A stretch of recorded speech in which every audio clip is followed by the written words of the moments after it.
Monsoon सत्र में आप सभी मीडिया जगत के लोगों का स्वागत है। साथियों, मानसून नवीनता और नवसर्जन का प्रतीक है और अब तक जो खबरें मिली हैं, देश में मौसम बहुत ही अच्छे ढंग से आगे बढ़ रहा है। कृषि को लाभदायक मौसम की खबरें हैं और बारिश किसानों की अर्थव्यवस्था, देश की अर्थव्यवस्था, ग्रामीण अर्थव्यवस्था और इतना ही नहीं, हर परिवार की अर्थव्यवस्था में एक बहुत महत्वपूर्ण होता है। अब तक जो मुझे जानकारी दी गई है, उस हिसाब से पिछले 10 वर्ष में जो पानी का भंडार हुआ है इस बार, वो करीब करीब 3 गुना हुआ है, जिसका आने वाले दिनों में भी देश के अर्थतंत्र को बहुत लाभ होगा। साथियों, ये मॉनसून सत्र राष्ट्र के लिए ये बहुत ही गौरवपूर्ण सत्र है। ये मॉनसून सत्र राष्ट्र के लिए एक अपने आप में विजयोत्सव का रूप है।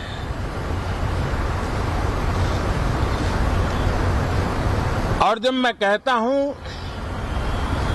कि सत्र राष्ट्र गौरव और विजयोत्सव का सत्र है, तो सबसे पहले तो मैं पहली बार इंटरनेशनल स्पेस स्टेशन पर भारत का तिरंगा झंडा वहां लहराना, ये हर देशवासी के लिए गौरव की पल है। देश में साइंस टेक्नोलॉजी के प्रति, इनोवेशन के प्रति नया उमंग और उत्साह भरने वाली ये सफल यात्रा रही है और पूरे संसद, लोकसभा राज्यसभा दोनों सदन देशवासी जिस गौरव का अनुभव कर रहे हैं, उसमें एक स्वर से जुड़ेंगे, एक स्वर से इसका यशगान होगा, जो भारत को अंतरिक्ष में नई ऊंचाइयां पर पहुंचाने वाले जो भावी कार्यक्रम है, उनके लिए भी प्रेरक बनेगा, प्रोत्साहक बनेगा। साथियों, ये मॉनसून सत्र एक विजयोत्सव है। पूरी दुनिया ने भारत की सैन्य शक्ति का, भारत के सैन्य के सामर्थ्य का रूप देखा है। ऑपरेशन सिंदूर में भारत की सेना ने जो लक्ष्य निर्धारित किया था, 100% अचीव किया। आतंकियों के आकाओं के घर में जाकर के 22 मिनट के भीतर भीतर ऑपरेशन सिंदूर के तहत उसको जमींदोज कर दिया गया। और मैंने बिहार की एक कार्यक्रम में इसकी घोषणा की थी जो हमारी सैन्य शक्ति ने बहुत ही कम समय में सिद्ध करके दिखा दिया, और इसमें मेड इन इंडिया सैन्य शक्ति का ये नया स्वरूप, इस पर भी दुनिया बहुत आकर्षित हुई है।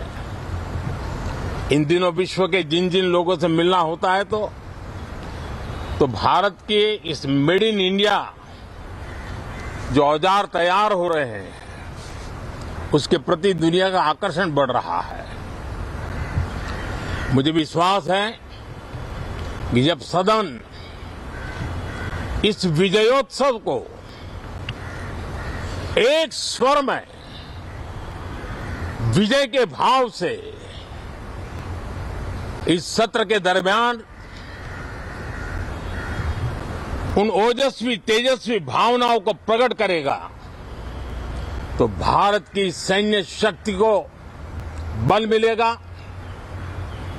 प्रोत्साहन मिलेगा,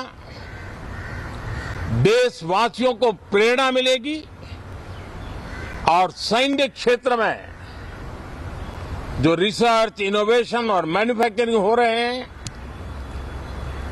made in India defence equipment बन रहे हैं,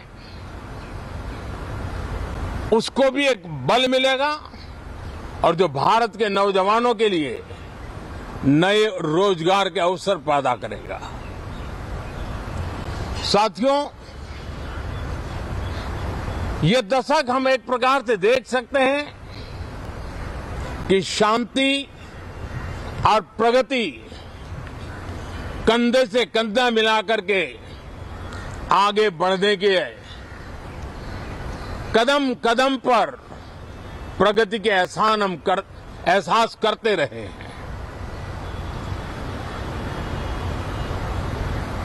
देश कई प्रकार की हिंसक वारदातों का शिकार रहा है, लंबे अरसे तक शिकार रहा है। देश आजाद हुआ तब से ये समस्या को हम झेल रहे हैं, चाहे आतंकवाद हो, नक्सलवाद हो। कोई प्रारंभ में शुरू हुआ होगा, कोई बाद में शुरू हुआ होगा, लेकिन आज नक्सलवाद का, माओवाद का दायरा बहुत तेजी से सिकुड़ रहा है।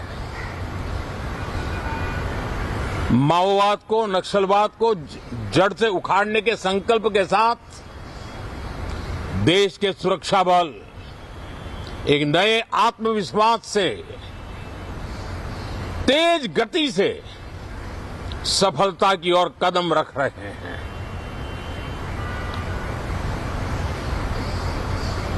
और मैं गर्व से कह सकता हूं,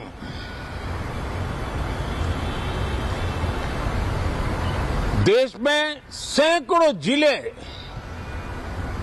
नक्सल की चपेट में से निकल करके आज मुक्ति का सांस ले रहे हैं।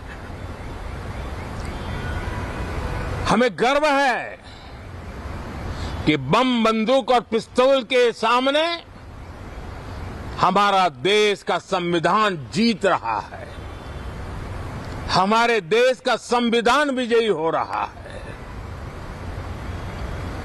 देश के उज्जवल भविष्य के लिए साफ दिख रहा है कि कल तक जो रेड कॉरिडोर थे, वो आज ग्रीन ग्रोथ जोन में परिवर्तित होते नजर आ रहे हैं। साथियों, एक के बाद ऐसी घटनाएं देशभक्ति के लिए, देश की भलाई के लिए संसद में पहुंचे हुए हर माननीय सांसद के लिए गौरव का पल है। और संसद के इस सत्र में ये गौरव गान पूरा देश सुनेगा, हर सांसद से सुनेगा, हर दल से सुनेगा। साथियों, आर्थिक क्षेत्र में भी जब 2014 में आप सबने हमें जिम्मेवारी दी, देश फ्रेजाइल 5 की अवस्था से गुजर रहा था। 2014 के पहले वैश्विक अर्थव्यवस्था में हम 10वें नंबर पर थे और आज भारत तेज गति से दुनिया की तीसरे नंबर की अर्थव्यवस्था बनने की दिशा में आगे बढ़ रहा है, दरवाजे पर दस्तक दे रहा है। इन दिनों 25 करोड़ गरीबों का गरीबी से बाहर निकलना, जिसको विश्व की अनेक संस्थाएं सराहना कर रही है। देश में एक जमाना था 2014 के पहले जब महंगाई का दर, इन्फ्लेशन रेट डबल डिजिट में हुआ करता था। आज 2% के आसपास आकर के देश के सामान्य मानव के जीवन में राहत बन गया है, सुविधा बन गया है। लो इन्फ्लेशन के सामने हाई ग्रोथ एक अच्छे विकास यात्रा की दिशा है। साथियों, डिजिटल इंडिया, यूपीआई आज भारत के एक नए सामर्थ्य को दुनिया देख रही है, पहचान रही है और ज्यादातर देश में उसके प्रति एक आकर्षण पैदा हो रहा है। यूपीआई ने फिनटेक की दुनिया में अपने एक नाम कमाया है। रियल टाइम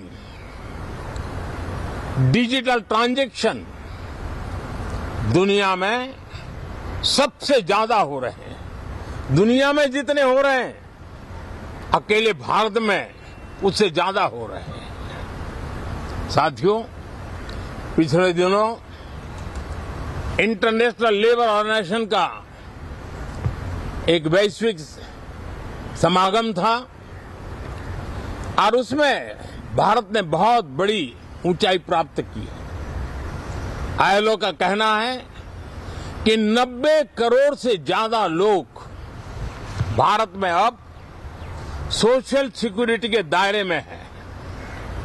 ये अपने आप में एक बहुत बड़ा अचीवमेंट है। उसी प्रकार से वैश्विक संस्था WHO ने ये कहा है कि भारत अब आंख की जो बीमारी आमतौर पर बारिश के सीजन में ज्यादा देखी जाती थी, ट्रैकोमा, अब भारत को WHO ने ट्रैकोमा फ्री घोषित किया है। तो आरोग्य के क्षेत्र में भी ये अपने आप में एक महत्वपूर्ण भारत के लिए सिद्धि है।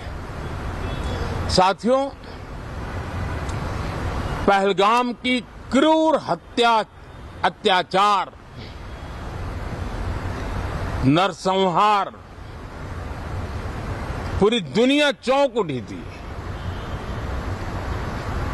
आतंकवादी और आतंकवादी के आके दुनिया का ध्यान उनकी तरफ केंद्रित हुआ था और उस समय दल हित छोड़ करके देश हित में हमारे ज्यादातर दलों के प्रतिनिधि, ज्यादातर राज्यों के प्रतिनिधि विश्व भ्रमण किया, दुनिया के अनेक देशों में गए और एक स्वर से दुनिया के सामने